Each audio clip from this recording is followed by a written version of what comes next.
যারা আমাদের লাইফে আসলে করে সেই মানুষগুলো আপনারা সবাই যারা প্রথম থেকে আমাদের সাথে ছিলেন, আপনাদের প্রত্যেকের মানুষ হচ্ছেন আপনারা জঙ্গি। So thank you so much. আমি যারা এসেছেন, যারা আসতে পারেননি, তাদের সবাইকে ধন্যবাদ দিতে চাই। আর মানে যে সিনেমা তো আসলে প্রতি বছর অনেক সিনেমাই হবে, কিছু সিনেমা থাকে যেগুলো মোর দ্যান সিনেমা হয়ে ওঠে।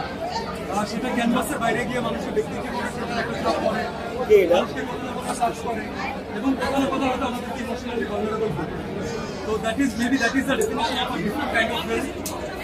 সিনেমা শেখার পর থেকে আমরা এই ধরনের এক্সপ্রেশন দেখতে পেয়েছি, সেটা আসলে বলে maybe it's too early to say, but জঙ্গলি শুধু দর্শকরা সাপোর্ট করে আজকে ঈদের এত নম্বর আমাদেরকে এখন বাঁচিয়ে রেখেছে। আপনারা প্রতিদিন আমাদেরকে আরো ইন্সপায়ার করে দর্শকরা জঙ্গলি পাওয়ার এই সাকসেস, এই ভালো লাগা, এই ভালোবাসা, এই অনুভূতি সবকিছুর পিছনে রেসপন্সিবল আপনাদের। আমরা পুরো টিমের পক্ষ থেকে আপনাদের সবার কাছে অনেক কৃতজ্ঞ। আমরা আমাদের যে জার্নালিস্ট ভাইরা আছেন আপনাদের কাছে কৃতজ্ঞ, আপনাদের নিউজের মাধ্যমে আমাদের যতগুলো আপনারা এক্সপ্রেশন নিয়েছেন, অনুভূতি নিয়েছেন, আপনাদের কিন্তু মানুষ জানতে পেরেছে।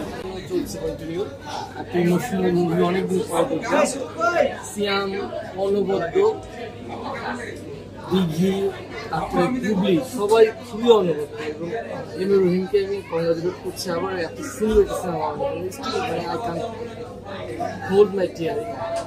সো ছিল খুবই ইমোশনাল একটা মুভি অ্যান্ড হলে আসলে অনেকে শেষ পর্যন্ত দাঁড়িয়ে দেখছে এবং কেঁদেছে। সো তো অবশ্যই আমি বলবো যে এইদের বেশ কয়েকটা মুভি আমরা দেখা হচ্ছে জঙ্গলি স্ট্রবেরি। চমৎকার, খুব ভালো ছিল, খুব ভালো। দিদি কেমন ছিল জঙ্গলি? আমরা জানি না, সবাই ফ্যামিলি পরিবারের সঙ্গে আমরা সবাই খুব প্রত্যেকটা ফ্যামিলি থেকে দেখা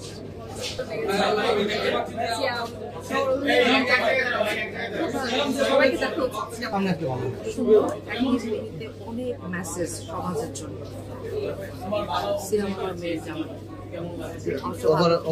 আমি দিতে চাইনি। আমি একটাই বললাম যে সোসাইটির জন্য অনেক মেসেজ যেগুলো এতদিন অন্যরকম ছিল, এর মাধ্যমে যদি চেঞ্জগুলো আসে তাহলে অনেক ভালো হবে। যদি এরকম কিছু সিনারি, এরকম কিছু গল্প যদি আমরা নিয়ে আসতে পারি, যারা আসলে এরকম গল্পগুলো নিয়ে আসছেন আমাদের কাছে, তাদের কাছে আবদার থাকবে এরকম কিছু গল্প নিয়ে আসুক, যাতে আসলে আমাদের জীবন বদলে যায়, আমাদের সমাজ বাস্তবতা একাধিকবার দেখা উচিত এবং তার পুরো ফ্যামিলিটা নিয়ে দেখা উচিত। আমি একজন বাবা, রিসেন্টলি বাবা হয়েছি, আসলে প্রত্যেকটা বাবার দেখা উচিত, কারণ তার বাবারা আসলে কিভাবে সন্তানকে গড়ে তুলবে সেই পুরো বাস্তবতা এখানে ফুটে উঠছে। আমি চমৎকার ভাবে এই জিনিসটা ফুটে তুলছে। যারা এটার পেছনে কারিগর ছিলেন সবাইকে ধন্যবাদ জানাচ্ছি। Thank you.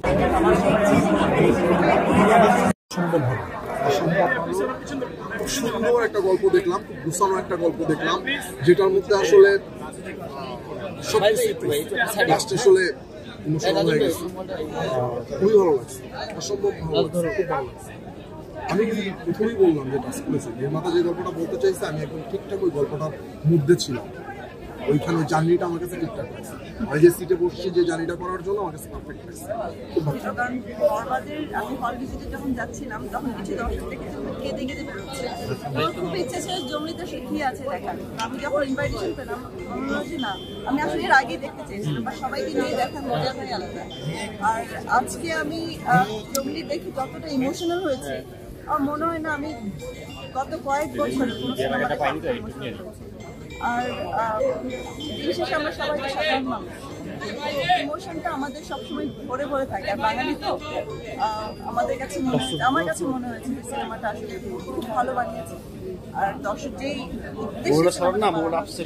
ইমোশনটাকে টাচ করা উদ্দেশ্যটা সফল হয়েছে। ভাইয়ার কাছে very good movie, and it's a very emotional movie, a touching movie, and Siam Mohammed has done a wonderful job. It's a wonderful job, and all the actors, everyone has done a superb job. But really nice movie and very superb. 10 out of 10. Okay, thank you. ভালো লাগে, মন ঘুরে যাচ্ছে। আমাদের সুন্দর সময়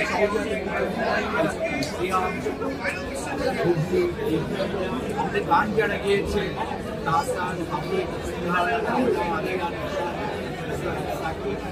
আমার দুর্দান্ত।